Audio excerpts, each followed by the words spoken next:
ભરૂચ જિલ્લાના Valia police station વિસ્તારમાં રહેતા લિસ્ટેડ અસામાજિક તત્વો વિરુદ્ધ કડક કાર્યવાહી કરવાના ભાગરૂપે પોલીસ અને ડીજીવીસીએલની ટીમે સંયુક્ત રીતે દરોડા પાડી કાયદેસરની કાર્યવાહી હાથ ધરી છે.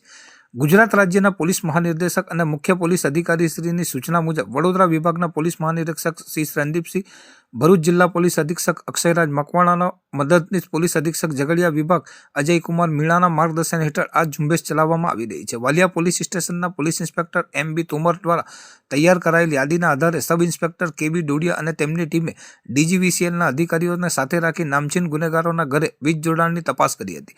આ તપાસ દરમિયાન રામપરા ગામના ધર્મેશભાઈ ઉર્ફે ધમો દિનેશભાઈ વસાવા, પીઠોર ગામના નરેશભાઈ ઠાકોરભાઈ વસાવા, વિઠ્ઠલ ગામના રાહુલભાઈ સુરેશભાઈ વસાવા અને પણસોલી ગામના અરુણભાઈ વિનુભાઈ વસાવાના ઘરે તપાસ કરવામાં આવી હતી. તપાસ દરમિયાન આ શખ્સોના ઘરે વીજ મીટર અથવા મીટર હોવા છતાં લંગરિયા નાખીને ગેરકાયદેસર રીતે વીજળીનો વપરાશ થતો હોવાનું અને ઓવરલોડ જણાઈ આવ્યું હતું. આ ગેરરીતિ બદલ ડીજીવીસીએલ દ્વારા સ્થળ પરથી સર્વિસ વાયર જપ્ત કરી આરોપીઓ વિરુદ્ધ અંદાજે 2 લાખ જેટલો માતબર દંડ ફટકારવામાં આવ્યો છે અને ઇલેક્ટ્રિસિટી એક્ટ 135 મુજબ કાયદેસરની કાર્યવાહી હાથ ધરવામાં આવી છે.